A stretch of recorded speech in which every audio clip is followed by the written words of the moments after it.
estou me dirigindo a você, coordenador pedagógico da escola, e nós vamos conversar um pouquinho sobre questões da avaliação da aprendizagem. Tradicionalmente, eu diria assim, nos últimos 500 anos da educação ocidental, nós praticamos exames escolares. Ou seja, nós trouxemos para dentro da escola os modos de agir, os modos de ser que ocorriam na sociedade anterior ao século XVI, que era e continua sendo a seletividade. Ou seja, importamos para dentro da escola como é que nós vamos saber se o estudante aprendeu ou não aprendeu. Essa foi a questão que se colocou à educação do século XVI, porque anterior ao século XVI a escola não era como nós temos hoje. A escola era uma relação de um mestre, 2 aprendizes, um mestre, 3 aprendizes. Chamavam-se as oficinas de mestres e aprendizes. E a partir do século XVI começou a se pensar que um não ensinaria 2 ou 3, mas ensinaria muitos. E como se começou a pensar em ensinar uma quantidade relativamente grande de estudantes, e então a pergunta subsequente era assim: como que nós vamos saber se eles aprenderam? Para saber isso, se importou da vida social os exames que eram utilizados para seleção de profissionais, seleção de soldados para o exército, enfim, diversos âmbitos da atividade social. E se era seletivo, se esse processo era seletivo, ele foi importado para dentro da escola como seletivo. E então ficou assim: quem aprende, permanece. Quem não aprende, é reprovado. Ou quem aprende, prossegue. Quem não aprende, é retido. E esse modelo esse modelo seletivo, ele perdurou do século XVI ao século XX na educação ocidental. Qual que é a função da avaliação? A função da avaliação é garantir o sucesso em qualquer lugar, né? Na empresa, na experiência religiosa, na política, no nosso cotidiano, na família, em todo lugar. A função da avaliação é garantir o sucesso. Ela é a parceira de quem produz algum resultado, é a parceira no sentido assim, de encontrar o melhor resultado de um determinado curso de ação, né? Então, nesse sentido, todos nós apostamos no sucesso. Eu, vocês, todos os seres humanos, afinal de contas, apostam no sucesso, né? E a avaliação é a nossa parceira nesse sentido. Não porque a avaliação ela produza efeitos positivos, mas porque ela é um diagnóstico que sinaliza: olha, os resultados que você obteve ainda não são satisfatórios, ou os resultados que você obteve são plenamente satisfatórios. Então, a função da avaliação é ser nossa parceira na busca do sucesso, na medida que ela sinaliza, né, que nós não atingimos ainda a qualidade que nós esperávamos estar atingindo, que nós desejávamos estar atingindo. Muitas vezes eu recebo uma pergunta assim: a avaliação resolve isso? A avaliação não resolve nada. A avaliação só pesquisa a qualidade do resultado. Agora, o que resolve é a gestão. A gestão significa aquele que administra alguma coisa para chegar num determinado resultado. Então, a avaliação diz assim: ó, o que você está fazendo, o produto da sua atividade ainda não tem o resultado que você deseja, você espera, e então você quer fazer o quê? Quer produzir o resultado que você espera ou quer aceitar que o resultado não é satisfatório e permanecer por aí? Então, a avaliação, ela produz um indicativo. E a solução decorre da gestão, decorre da decisão e do investimento na produção do resultado que se deseja, que se espera, se deseja e se investe nele para a construção. Existe uma experiência na educação brasileira e fora do Brasil, que é o fracasso escolar. E nessa questão do fracasso escolar, nossa tradição, do século XVI para cá e nos nossos dias, é sempre dizer assim, quem fracassa é o estudante, né? Então, é o estudante que não tem desejo de estudar, o estudante que não aprende, o estudante que não lê, o estudante que se dispersa por outras experiências do dia a dia, do cotidiano, enfim. Ou então, até às vezes se amplia um pouquinho e usa alguns recursos sociológicos, assim, sujeito que vem das camadas populares e camadas desfavorecidas da população, depauperados do ponto de vista econômico, financeiro, mas também cultural, eles têm dificuldade de aprender, então produzem um fracasso escolar. E pouco tem se pensado assim, será que o fracasso escolar só decorre do estudante ou decorre também da instituição? Então, a partir de finais dos anos 1980, começou a se pensar assim, que também a instituição fracassa, né?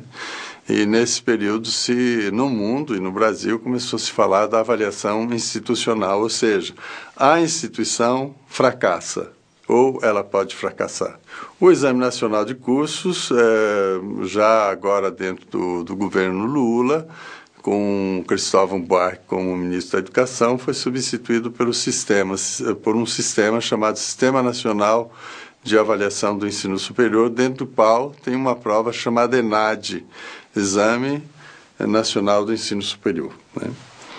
Essas avaliações de larga escala elas têm a função de dizer assim, não é só o estudante que fracassa, o sistema pode fracassar. Então nós precisamos observar se o sistema produz o efeito que promete ou se ele fracassa. Então as avaliações de larga escala têm essa função de olhar do lado do estudante. Na sala de aula, que parece que não faria sentido uma avaliação de larga escala, faz sentido uma avaliação de pequena escala, mas que é maior do que avaliar só acompanhar o estudante individualmente. Então, um professor deveria fazer pelo menos uma curva de aproveitamento da aprendizagem dos seus estudantes. E essa curva de aproveitamento revelaria, vamos dizer assim, os efeitos que as suas aulas produzem sobre o grupo, não sobre o estudante individual. Então, vamos dizer assim, a curva é muito simples, não precisa de nenhuma sofisticação estatística. Se eu tenho 50 alunos, quantos desses tiraram nota 1, numa escala de 0 a 10, por exemplo? Quantos tiraram 2, quantos tiraram 3, quantos tiraram 4, 5, 6, 7, 8, 9 e 10. Vamos supor que dos 50 estudantes, 5 tiraram 8, 9 e 10.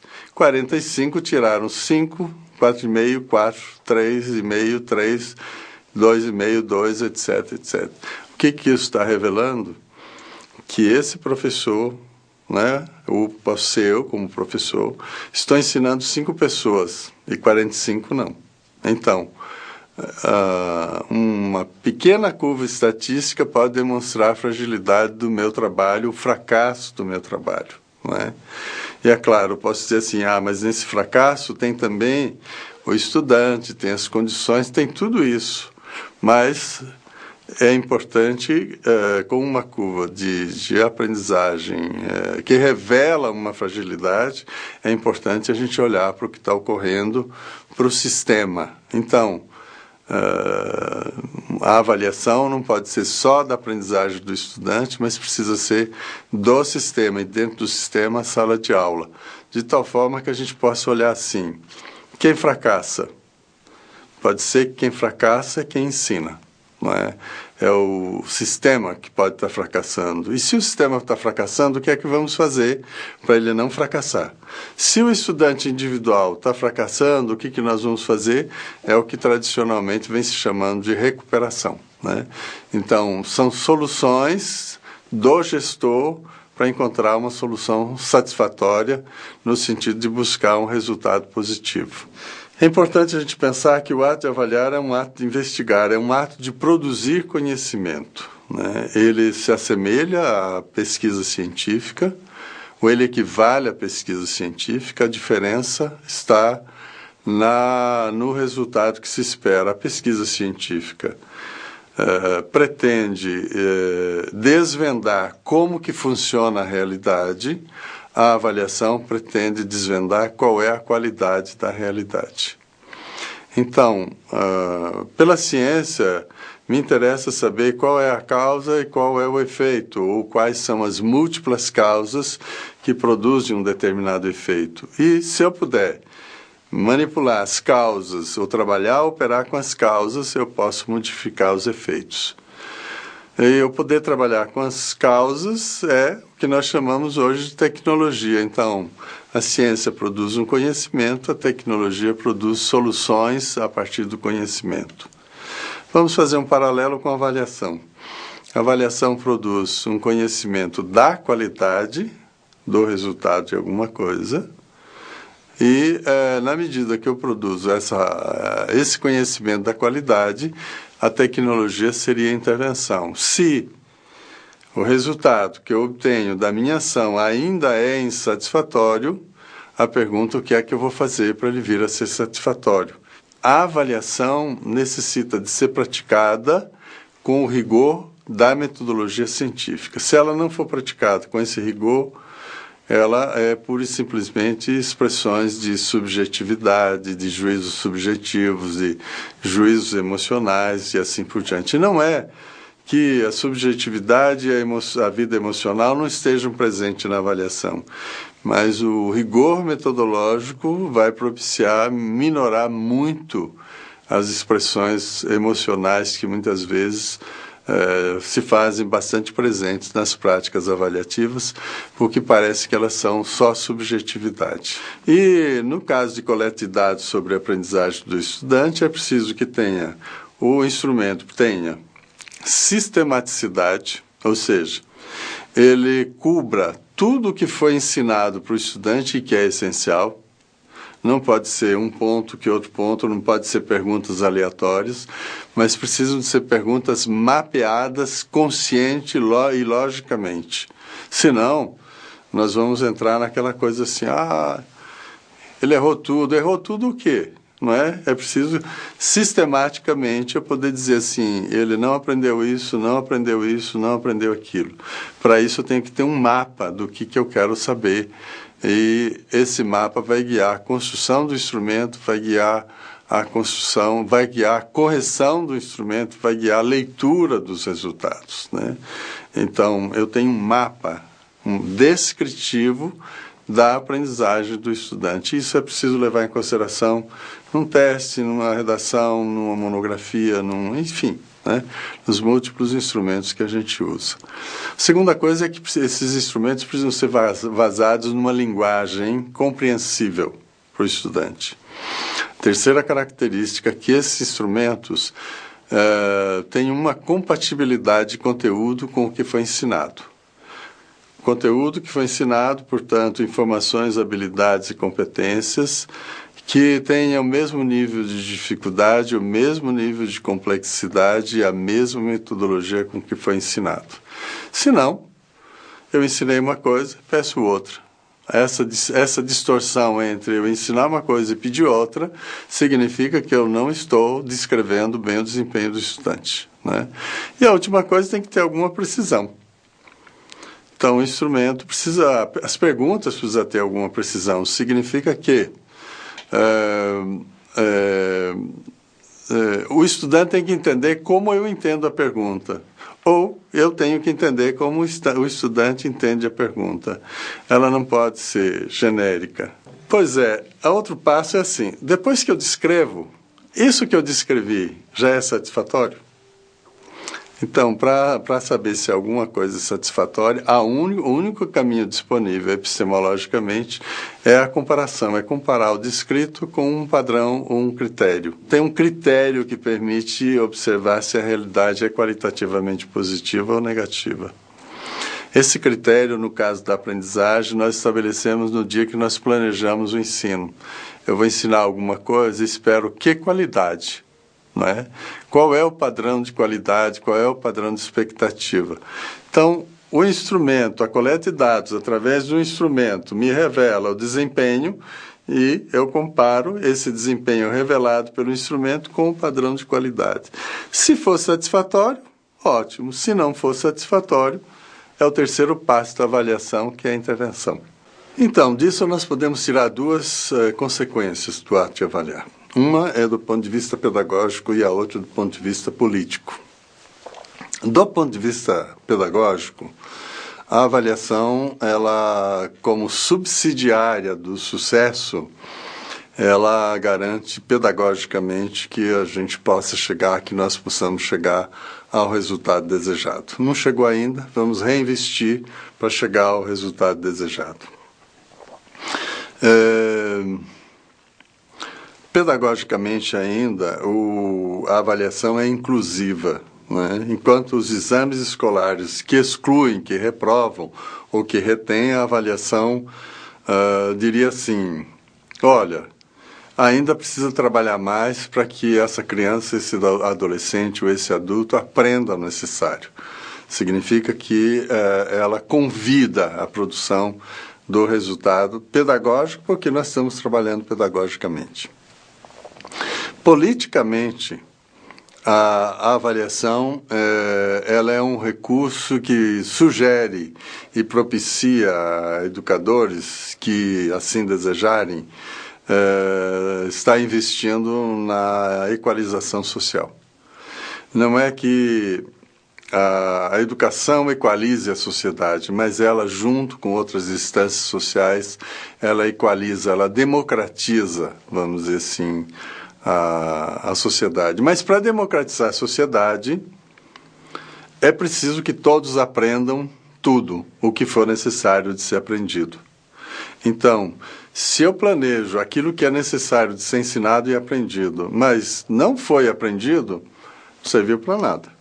Mas se eu planejo aquilo que é necessário de ser aprendido e eu verdadeiramente invisto para que todos aprendam o necessário, eu democratizo não só o conhecimento, não só a cultura, mas eu ofereço aos educandos um recurso de democratização da vida social. Eles vão disputar o seu lugar na vida social. Então, a prática da avaliação da aprendizagem, ela não só tem uma eficiência do ponto de vista da execução do projeto pedagógico, mas ela tem uma consequência política revolucionária fundamental, que é subsidiar a busca do melhor resultado para todos. Portanto, ela tem a ver com a democratização, não só do ensino, mas a democratização da sociedade. E por isso que vale a pena investir nela, né? Eu agradeço essa oportunidade de estar aqui, agradeço a SM, essa oportunidade de estar aqui fazendo esse depoimento e esse contato com um coordenador, os coordenadores das escolas, e que se desdobrarão, acredito, se desdobrarão para os educadores desse país, né? Eu sou muito grato por isso. E desejo a todos vocês, desejo a mim, desejo à educação brasileira mais sucesso, né? Mais sucesso significa melhores resultados da aprendizagem dos nossos educandos, portanto, uma elaboração sociocultural mais significativa para todos nós. Muito agradecido.